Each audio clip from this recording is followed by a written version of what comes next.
en aprender a comer.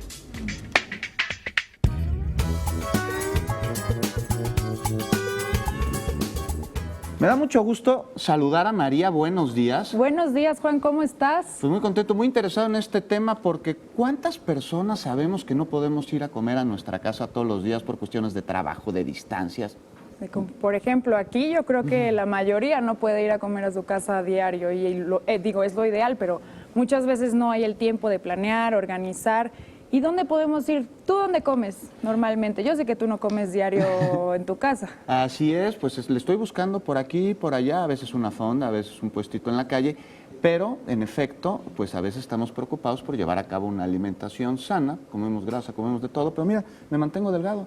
Sí, pero no hay que comer diario cosas tan malas porque aunque estemos delgados, pues tampoco es tan sano, ¿no? Debemos de llevar una alimentación equilibrada y lo más sana posible y sí darnos uno que otro gustito porque también se vale, ¿no? Y por eso cuéntanos, ¿qué recomendaciones para quienes no comemos en casa, pues por ejemplo, nos tienes? La mejor recomendación que yo les doy es, bueno, las fonditas, sobre todo para los oficinistas, es una buena opción. La ventaja es que puedes llegar y pedir de alguna forma pollo a la plancha o bistec a la plancha, y entonces sí hay un platillo como muy grasoso. También la desventaja es que pues luego lo cocinan con mucha grasa, como por ejemplo las sopas o el arroz, viene con mucha grasa. Entonces yo te recomiendo que en vez de pedir el arroz, luego hay la opción de pedir ensalada. Entonces optes mejor por la ensalada y que tu carbohidrato sean, por ejemplo, 2 tortillas de maíz, porque la tortilla de maíz sabemos que pues no tiene grasa. Así es. Entonces no es tan dañina, porque nos andamos cuidando de no comer tanta tortilla. Señora, por favor, póngale nada más una, quiero mantener la línea. Imagínense que la sopa sea de elote y luego más aparte el arroz y más aparte las tortillas o el pan que nos ponen, pues es un exceso de carbohidratos. Entonces como que equilibrarle un poco. Oye, hay muchas opciones, mira, tenemos hamburguesas, tenemos tacos, tenemos, como bien dices, las fonditas. Para donde voltemos hay cosas que comer y bueno, pues a veces el antojo nos gana y también las prisas. Sí, fuera de una fondita, ¿qué otra recomendación tienes? Por ejemplo, bueno, está la comida rápida que muchas personas acuden a esto. Yo no lo recomiendo tanto porque es muy rica. De vez en cuando no pasa nada, pero hay que saber cómo, por así decirlo, pecar inteligentemente. Por ejemplo, las hamburguesas, las que están en, cadenas de comida rápida, no sabemos la carne cuánto tiempo pasó por refrigeración, el tipo de carne, de dónde proviene, y también el queso luego ni siquiera es queso, es un sustituto de grasa. Parece queso nada más. Sabe pero como que parecido también. Ajá, exacto. Y luego también hay que tener cuidado con las palabras jumbo, big size. ¿Tú de cuál pides normalmente? Pues la grande. La grande. Sí, yo recomendaría pues la regular, ¿no? Y sin queso para bajarle un poquito a la grasa. ¿Y el refresco? El refresco también. ¿Se puede o mejor lo Pues yo lo evitaría, no hay que tomarnos las calorías porque mucho del exceso de las calorías en el día pues son las bebidas, ¿no? Sin duda alguna. Entonces yo te recomendaría que mejor en vez de ir a una cadena de comida rápida fueras a algún restaurante o puesto local que se vea limpio. Y ahí hay mayor calidad nutrimental en la carne de la hamburguesa. Y también cuides la mayonesa, la catsup, que tienen gran contenido de grasa y de azúcar. Bueno, si ya nos vamos a comer nuestra hamburguesa, ya decidimos que lo vamos a hacer, por lo menos no ponerle catsup. Ajá, catsup y mayonesa y agregarle más verdura.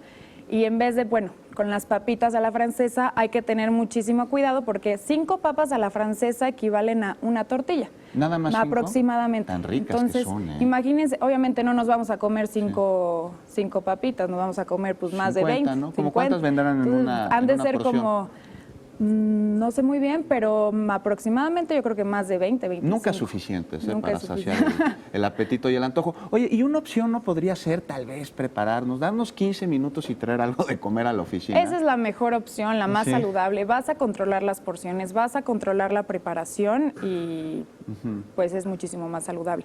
También yo les recomiendo que en vez de... Es muchísimo mejor, aunque no lo crean, ir a los tacos que a la comida rápida. Es una excelente noticia esa, unos tacos de pastor, de bistec, de chuleta. Ya parece canción de Chava Flores esta que te estoy cantando. Somos mexicanos y nos encantan los tacos y no podemos vivir sin los tacos. Entonces, de vez en cuando no pasa nada. El problema es cuando son nos comemos 10 tacos, ¿no? Si nos comemos de 2 a 3 tacos y la carne está asada en vez de que esté muy grasosa, de hecho lo sentimos en la mano. Claro. Y si es doble tortilla, preferir nada más con una tortilla y dejar la otra tortilla de lado. Cuéntanos, ¿por qué los tacos son recomendables? Porque es una comida completa. Tiene carbohidrato, que es, bueno, preferir la tortilla de maíz. Tiene la proteína, que puede ser un bistec asado. Sí. Y si nos comemos entre 2 a 3 tacos, lo podemos acompañar con algunas cebollitas preparadas. Las cebollas. O unos nopales, una ensalada de nopal. Sí. Y entonces es una excelente opción porque tiene carbohidrato, proteína y verdura. Muy bien. Oye, ¿y qué me dices, ya que estamos hablando de tacos y en las taquerías es una de las ofertas, el plato de frijoles? El plato de frijoles es una buena opción siempre y cuando no comamos tanta tortilla y solamente si son frijoles de olla. Los frijoles charros. Los frijoles charros tienen un poquito más de grasita, pero sí, si vas a mejor preferir la tortilla de maíz. Unos frijoles de la olla. Oye, y para terminar, María, estábamos hablando de traer comida a la oficina en casa, pero a veces no tenemos tiempo. Exacto. Y a veces, híjoles, prefiero dormir 5 minutos que pararme en la cocina y prepararme algo. ¿Qué tal un sándwich? ¿Es recomendable? ¿Cómo debería ser para un sándwich es una muy buena opción. Por ejemplo, pan integral. El pan debe de ser pan integral en vez de pan blanco. Agregarle, en vez de mayonesa, agregarle aguacate, una proteína de bajo aporte de grasa, como por ejemplo pollo asado. Pechuga de pavo. Pechuga de pavo, atún. Es una muy buena opción y mezclarlo, en vez de, por ejemplo, el atún, en vez de mezclarlo con mayonesa, mezclarlo con aguacate. Ya. Y un agua de Jamaica, ¿qué tal? Agua de Jamaica. Y también agregarle verdura, no nada más pura... Lechuga. Lechuga, jitomate, germen de alfalfa. La verdura que quieran es una muy buena opción. Pues muchas gracias, María. Ya sabemos cómo comer de manera saludable.